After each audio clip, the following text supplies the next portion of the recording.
এই রাজ্যে কে সবচেয়ে জ্ঞানী? আমি তাকে পুরস্কৃত করতে চাই।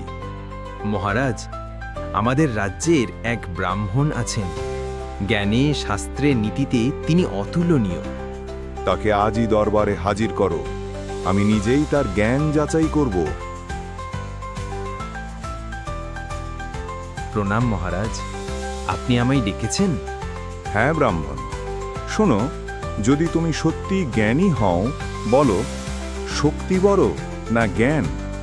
মহারাজ, শক্তি দিয়ে আপনি যুদ্ধ জিততে পারেন, কিন্তু জ্ঞান ছাড়া আপনি কখনো রাজ্য চালাতে পারবেন না।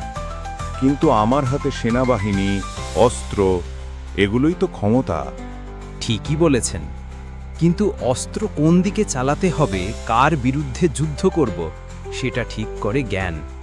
যেমন আগুন দিয়ে আপনি রান্না করতে পারেন, আবার ঘরও পুড়িয়ে দিতে পারেন। জ্ঞানই ঠিক করে আগুন কি কাজে লাগবে। তুমি সত্যিই জ্ঞানী। আজ থেকে তুমি আমার রাজসভার প্রধান উপদেষ্টা।